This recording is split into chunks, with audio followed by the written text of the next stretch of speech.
Welcome to the SOB radio show, where we have fun, interesting guests, and hot topics.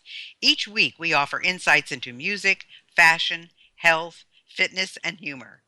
Do you have the perfect guest for us to interview? I want to know.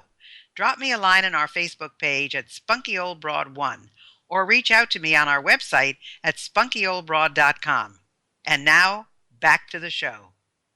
Hi, everybody. I'm back with Nicole Christina, who is a wonderful podcaster, has this marvelous podcast called Zestful Aging, and is a psychotherapist to boot. So she really knows about working with people. But you yourself have had many obstacles, Nicole. You've had cancer, you've had a child with Asperger's. So what are some of your coping tools? Well, you know a little bit about the cancer. You've been very open about that. I think what has gotten me through some really difficult challenges is the realization that there's a lot of suffering in life, and to expect otherwise is to kind of set you up for some major disappointments. The cancer was very tough. I worked through, the mastectomy wasn't as bad as I thought it would be. Everything's on the outside, but the chemotherapy really knocked me for a loop. And that was very difficult because I'm an extremely active and engaged person. I have dogs, I'm a big dog walker. That was very, very difficult. Um, I think that there was this realization that it's not really why me, but look around. There were people that I spoke with who also didn't smoke, didn't drink, ate well, exercised, all the right stuff. And still, life has a way of, I think, being random and very, very difficult at times. I had an expression after I finished chemo that whatever bad thing happened, I would always say, at least it's not chemo, because It's funny you say that, though, Nicole, because when I went through chemo the first time, which was the actual infusions chemo, yes. I didn't have any problems at all. I mean, Wow. yeah, and I've had 16 surgeries, and Yes. I went back to work right afterwards. But now they put me on chemo pills, and whatever they gave me was quite a heavy dosage, 3 in the morning and 3 at night. He said I had an enzyme that counteracts whatever. Anyway, it threw me for a loop and it ended me in the hospital. But now they've reduced it. I went on 1 and 1. That was okay. So they increased it to 2 and 2, which is where they're going to keep it. And I've been doing well on that. But I thought that was very interesting that the actual infusion therapy did not have an effect on me. Of course, I was much younger too. But I mean, the pills just, the it's amount hard to explain. Yeah, six of them a day. What would happen is I'd get an infusion and I knew I had about 6 hours. So I felt fine. So where the clinic where I would get infused was near a TJ Maxx. So every time I'd get infused, I'd be like, what an excuse. I know what's coming. I'd be like, let me see what's the TJ Maxx, because I knew like time was ticking. And then it is like you're hit by a train. And I'm just not that girl, I'm sort of a hyper kind of gal. I like to be active. So that was a real, I think, loss of identity. And, I've never been a couch potato, but sometimes you have no choice. I think the thing, I'm very much into mindfulness, although that's a buzzword now, but really finding like, oh, I have my dog. Oh, this soup tastes really good. Oh, my friend offered to do this. My friend offered to do that. My neighbor brought me over a meal, and just to be determined to stay in the moment. And I'm not saying this is easy and I was successful all the time, but stay in the moment and not project out what is it going to mean in what's my rate of recurrence. And I have to say, I hope this doesn't offend anyone, but I went into I did a support group. They always want you to do support group, and I couldn't stay in there because people were saying, oh, here's my fourth recurrence, or here's it's spreading, and I could not hear that. No, I never went to a support group, Nicole. I never of course, I'm very independent as you are, and I Yeah. just didn't need support. And I just went around doing my stuff. But I never did go to a support group Oh, because I didn't feel I needed one. But I know there are people who do, and I appreciate that, and I'm glad that they're there. But I never went to one either. So, as a matter of fact, when I was in the hospital, and I was there for 5 days, and then I was homebound for 15, and I slept a lot, which I mhm, never have done. And I right. kept saying to my son, "Why am I sleeping so much?" And I would get into bed and, sitting up watching TV, and cats would get in my lap, and I would be happy. And then I'd wake up, and it was 2 hours later, and I was just never used to Mhm. that because I'm not a napping person. And he said, "Well, it's your body healing." And sure enough, when I went back to everything, I've not napped since. So it's true, Yeah, you it's know. just like you can't really fight biology, right? I mean, even as Exactly. spunky as we are. I think the other piece again, and I say this very I want to be careful. Everybody has their own way of dealing with it. I never got behind the pink ribbon campaign. I thought it was very important not to identify myself to the world as a breast cancer survivor. On my car, I have, I love tennis and, adopt rescue dogs. And if I had a knitting thing that, that would be appropriate. But I thought it was really important to move on, to see that as a really hard time in life. Thank God I have friends, and I had a wonderful therapist who helped me through that. And I have a spiritual life. It's not religious, but I spend a lot of time, as much as I could walk, in nature and trying to connect with something, bigger than me. But it was really not about, hey, I'm a breast cancer survivor, hear me roar. In fact, I Yeah, was I get talking. that. Yeah, I I get was that. talking at they had a local, I think it was Susan Coleman or whatever, and they wanted speakers who had done well in recovery, and everybody was talking about, it was horrible, it was horrible. Yes, it is horrible, but I also, there's some funny things about it. Like I had prosthetics that would fall down. And so, I'd look down and all of a sudden there's a bulge at my belly button and I have to kind of, replace things. And I guess, maybe it's denial, maybe it's avoidance, but there were also some really funny things about it. I started, my hair fell out, and then as soon as it started growing back, I took the wig off. I just couldn't handle the itching. That I was in Manhattan, and a woman came up to me in this swanky restaurant and said, "I wish I was brave enough to wear my hair that short. It looks gorgeous." And I thought, well, I don't think it has to do with bravery. It's not, I I didn't don't want go it looking, head, right? right. It's not a style. It's just what it is growing out, so it's a funny thing. And then I always look back on myself and say, yes, I went through that. It was horrible.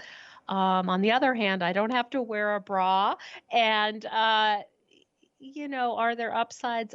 I don't know. I mean, I say this to my clients, life is tough. And to think otherwise, I think is a mistake, because it just sets you up for huge Well, I disappointment. never really talked about it much, Nicole, but when this was the fourth time, and Mhm. and this has been over 30 some years, um, I thought, well, no sense. I'm going to take my followers on this journey with me, but it doesn't occupy my life. I'm so busy doing other things. But let's go Mm. back to your podcasting days. So if you were to give advice to people who say, I hear these podcasts and I Mhm. have something to say and I really think I should do a podcast, what would your advice be for people who are starting out in podcasting? Well, what I would say is it is the most fun you can possibly have if you're doing it on a subject that means something to you. There's a lot of crappy podcasts out there. Right? I would say, sometimes I listen and I say, wow, get an editor or something. I mean, Well, the also, audio. there's a lot of people who don't do interviews. They just talk themselves and they Right. talk on the subjects that they're interested in or, latest whatevers that are in the news. And that makes a big difference. And then there are people we don't have it. I don't suppose you have it either. We don't have call-in shows. And so, No, call-in shows, that makes a difference too. So, very different. Yes, I think that's a exactly. great point. What do you want to do? I would say make sure that it's something you'd want to listen to or your friend. Quality really matters. I would also say, and I think you would agree, it's a lot of work. I mean, unless Oh, you it have a is. staff, It it's a is. lot of work. It takes me, Mm. because I do 12 shows, it's a month. It takes Oh, me 20 hours a month. I mean, 20 hours of my month are dedicated to this.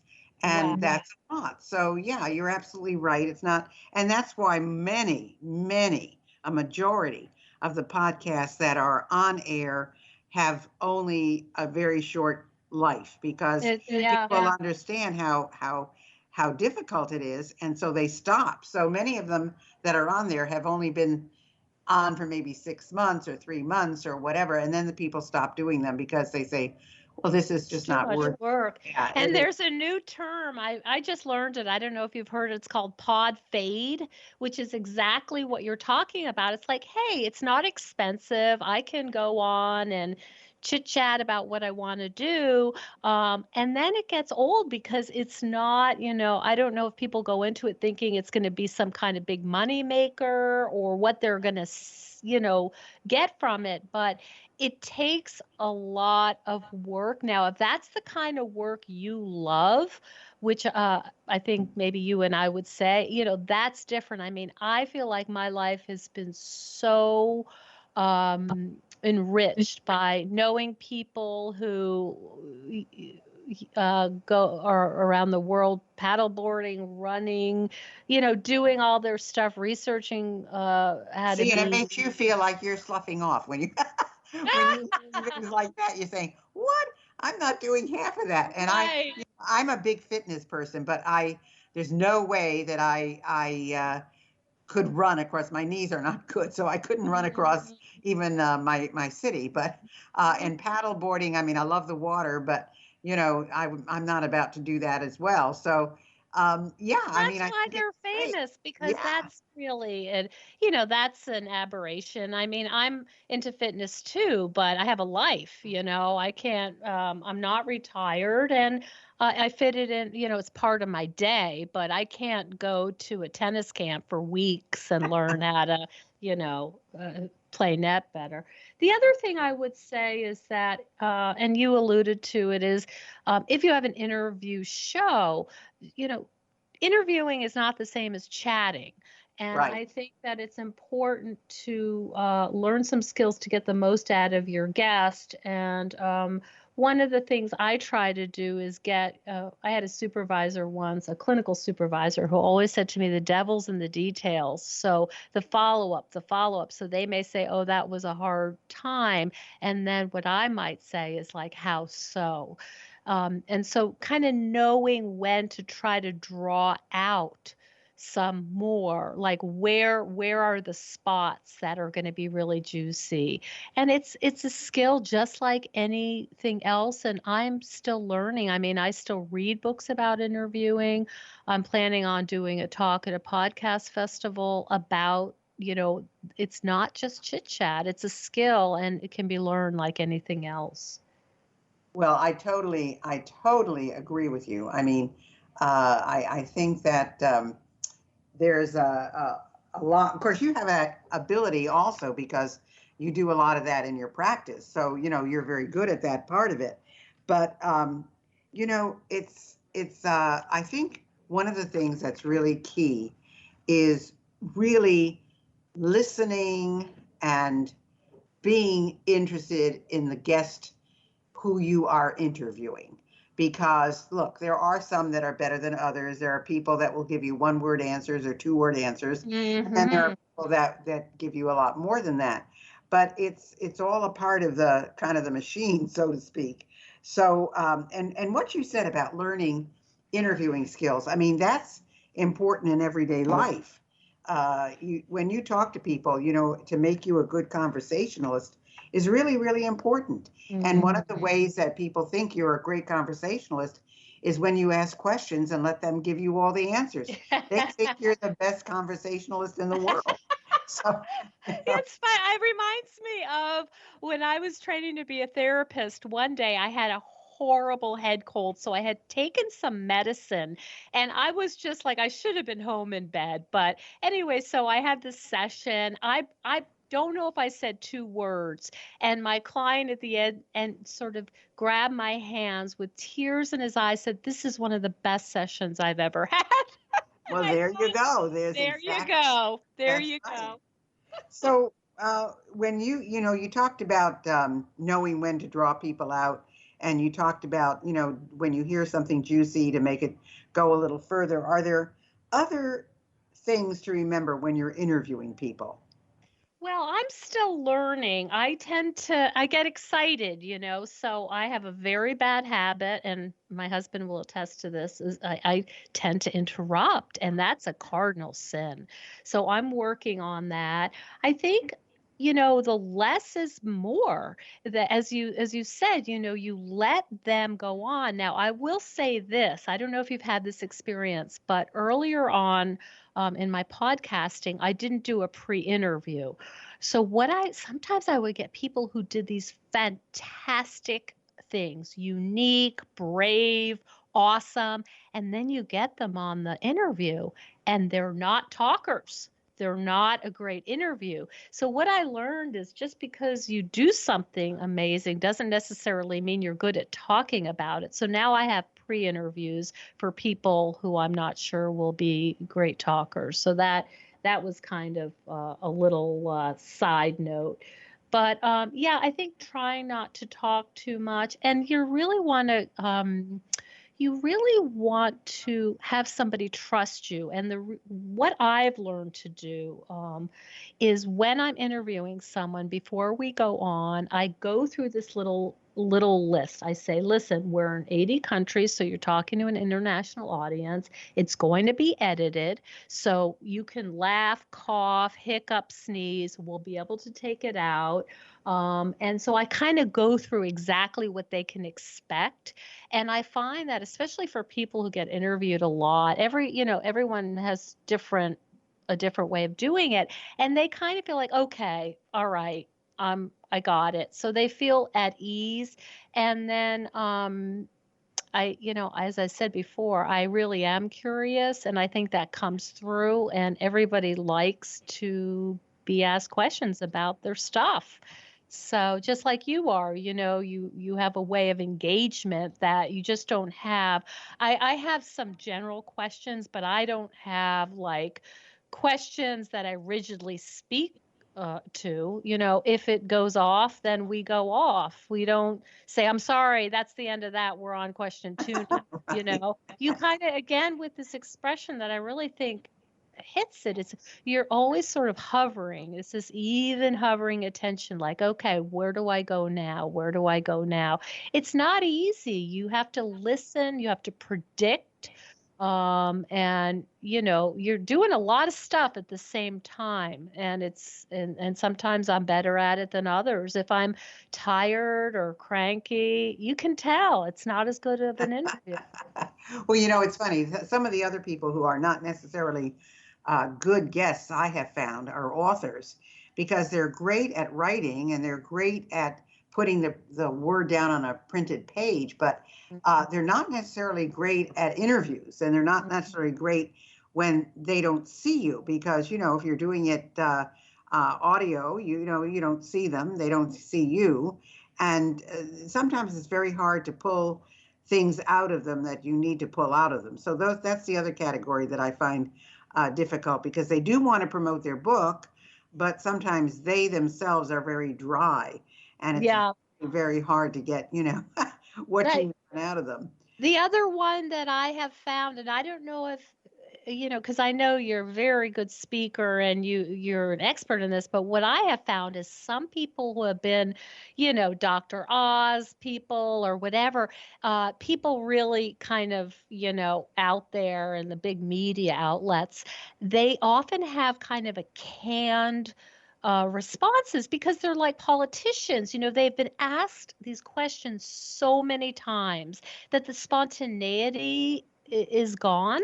And I had a woman who, super expert, and I found like I was it was kind of boring because it didn't feel spontaneous. It felt like she could predict everything I was going to ask, and nothing was fresh and new and personal. It was just kind of, call and response. Well, it's interesting because you mentioned speaking, but that's why really good speakers, they say the same thing. They say, don't memorize your speech, because if you lose your place, you won't know where to pick it up again. But if you know Oh, the general points, I mean, let's say there are 3 or 4 or 5 points that I want to make, and you know your work, you know your examples, you know what's happened. And many times, for example, when I speak, there's something that may have happened in the last week, and I'll change my example, and I'll do something fresh. So that's one fresh. of the things they talk about if you're going to be a good speaker, Ah, know your points, but don't memorize anything. that I'll keep that in mind, and I also follow, as many of us do, Terry Gross on Fresh Air. She has a I book love out her. I about love interviewing. And the other person I think is fantastic is Celeste Headley, who's an NPR person, and she wrote a book also about interviewing and having conversation. And she has a TED Talk, and it is funny. She said something like, you don't have to pretend you're interested or nod your head at a particular moment. If you really are listening and you really are interested, you don't have to, remember these things. You have to be really present and focused and really care. And she just does a great job. I tried to get her on my podcast, but have not heard back yet. Well, we've only got a few minutes left, so let's tell people how they can find you. I don't know if you have anything that you would like to offer our guests, our listeners, but whatever it is, what is the best way to Sure. reach you, Nicole, and Thank you. so forth? Well, the Zestful Aging podcast is on all major platforms, iTunes, and so on. But I have some online courses that might be interesting to your guests. I have a course on Zestful Aging, which is based on the Harvard study of adult development, which is a 75-year-old study about what really makes people age well. I now have a mindful eating course, which is really helpful introduction to getting off the diet roller coaster. And then I have one that's really timely right now, which is called Too Much Stuff, which is about decluttering, particularly at 50 and over. And I do that with my co-host, who's a professional organizer, Carrie Luderin. And that's a lot of fun. And we go in deeper than just like put things in piles and go to the Salvation Army. If you could do that, you would have done it already. So we address, what's holding you back from getting rid of your stuff. And because I have, the background in therapy and psychology, I talk about, what keeps us stuck in our clutter. And she's phenomenal in terms of offering very concrete suggestions on how to start. So at zestfulaging.com, you can find all my stuff. That's fantastic. Well, folks, I hope you've really enjoyed what we've been talking about today, because it gives you a whole different perspective on things. And, I think it's great that you've got all these opportunities for you in terms of it's never too late and what you can do. I think you should maybe tune into the decluttering one. I could use that one myself. We all could. And, it's just, I just want all of you out there to start this wonderful 2020 with new perspective and new viewpoints and new, yes, I can do it too. And yeah, there's going to be crap that comes into my life, and that's called life. And it's going to continue to come, but it's really, and this is an old saying, but it's a true saying, it's how you deal with everything that happens to you that makes the big difference. And, On that. yeah, and I try to teach my grandchildren that. My great grandchildren are too young yet, but I have a little message for them every now and then that says that. So if you want to find out about Nicole and you want to find out about what she does and maybe be a guest on her podcast, go to zestfulaging.com. Her podcast is Zestful Aging Podcast. and I'm sure you'll be happy with that. Thank you so much for being with us, Nicole. Really appreciate it and look forward to a great year for you and with you. Thank you so much, Gayle. Hi, this is Dr. Gayle, and I wanted you to know I have a whole bunch of other things to offer you. If you go to spunkyoldbroad.com, you will see an array of SOB stuff for sale and all our latest products and additions. If you're interested in getting on TV, I have a brand new course, Get on TV. And if you want to start your own business, you'll want my SOB Guide to Business Success. I know you'll love them all. I guarantee it.